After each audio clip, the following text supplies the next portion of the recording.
承前死于前周了。父亲，你到底为什么偏袒魏王？我知道我已经不是太子，明天就身首异处。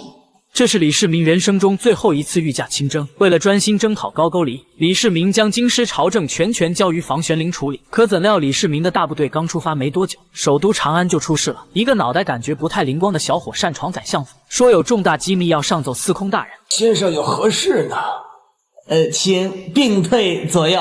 房玄龄一听事儿还不小呢，于是一个眼神喝退左右。接着他询问对方到底有什么秘密。小伙嘿嘿一笑后，便当着房玄龄的面，居然说房玄龄要篡权谋逆，联合外邦，企图侵犯大唐。此话一出，老房直接无语到发笑。你告发我，又来告诉我，这还是告密吗？我看你是因有密要告，紧张的糊涂了吧？我没糊涂啊，我要告你，司空大人房玄龄啊！听见他的再次确认后，谨小慎微的房玄龄为了避免他人口舌和李世民的猜忌，于是直接让手下将此人送到前线，让李世民发落。可对此，就连长孙无忌都忍不住的吐槽了起来。哎呀，优柔寡断呐！李世民也是很无语，我已经给了他皇帝的权力，就这么一点小事还要让我处理？我把他留在京师何用？随后，李世民命人将告密者带到面前，在了解了来龙去脉后，这位天可汗二话不说，当即下旨。斩！是啊！大唐皇帝万岁万万岁！走！大唐皇帝万岁万万岁！你转告司空，我只替他处理这一件事，没有第二次。这就是李世民的处事方式。俗话说用人不疑，疑人不用。也正是因为他对功臣一如既往的信任，从而让他深得臣子们的心。然而李世民的此次亲征也并不顺利。大军刚抵达洛阳城时，李世民又收到了2个晴天霹雳的坏消息。第一个坏消息是馈运使韦挺没有先行视察运输河道，导致600艘粮船因此全部搁浅在了河床，差点搞成了粮船主题公园。先行的粮草出了问题，这个仗你让我怎么打？愤怒的李世民直接下令免除韦挺和崔仁师的馈运使正副职，押回长安问罪。然而李世民不知道的是，韦挺督导的600艘粮船之所以会搁浅，全是长孙无忌与褚遂良在暗中使坏，为的就是要彻底清除魏王的党羽，巩固李治的太子之位，以免让魏王李泰咸鱼翻身。现在除掉了韦挺、崔仁师，就只剩下一个岑文本了。前魏王只是被流放，赶紧把前魏王那些党羽都灭掉，才能确保太子。在处理了韦挺等人后，李世民又收到了第2个坏消息，那就是前太子李承乾去世了。承乾死于前周了。公元644年贞观18年12月，李承乾死于前周，年仅27岁。面对这个噩耗的李世民再也绷不住了，毕竟白发人送黑发人向来都是最残忍的事情。禁止一切公事，按国公的待遇埋葬成奸。与此同时的另一边，历时17年的玄奘法师终于取得真经，回到了长安。司空房玄龄得知后，特意出城相迎。我听说高僧带了不少的宝贝，我可以先睹为快呀！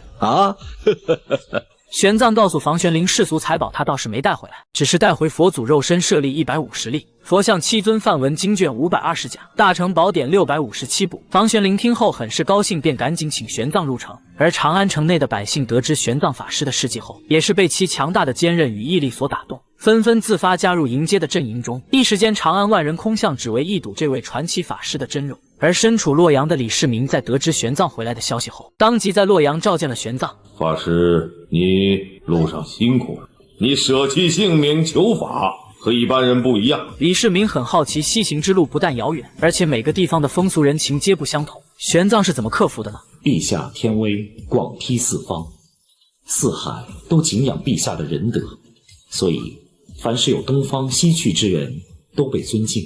玄奘在天竺曾被国王问到秦王破阵乐，由此可见陛下的威信。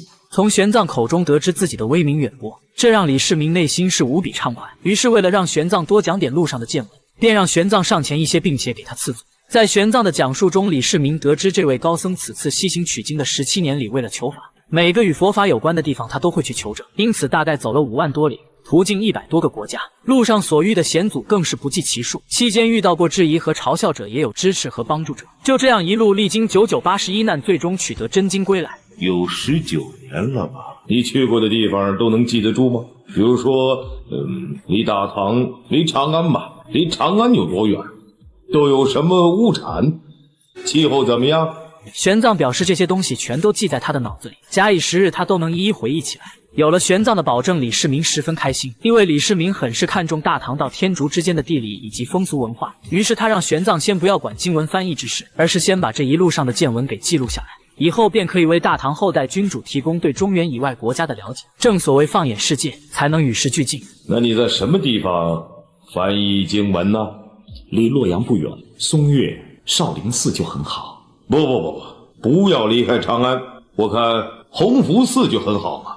也好，你要记得，先写我们说好的，就叫《大唐西域记》。大唐西域记就这么诞生了，后来衍生出了4大名著之一的《西游记》。玄奘西天取经这个典故也就世世代代的流传了下来。等送走玄奘后，李世民于贞观19年2月从洛阳正式出发东征高句丽。半年的时间里，唐军一路无往不克，先后拿下盖牟城、辽东城等等10几座城池。稍作整顿后，便直逼安市城，也就是今天的辽宁鞍山。可此时天气已经进入了9月，辽东地区天气转寒，后勤补给变得异常困难。唐军不适应严寒气候，士兵和马匹开始出现大量非战斗减员，就连大将李世绩也在严寒下病倒了。而且御医还表示这病没得救，不过他倒是提出一个偏方，不知道行不行的。我有个偏方，说是龙须的灰能治疗。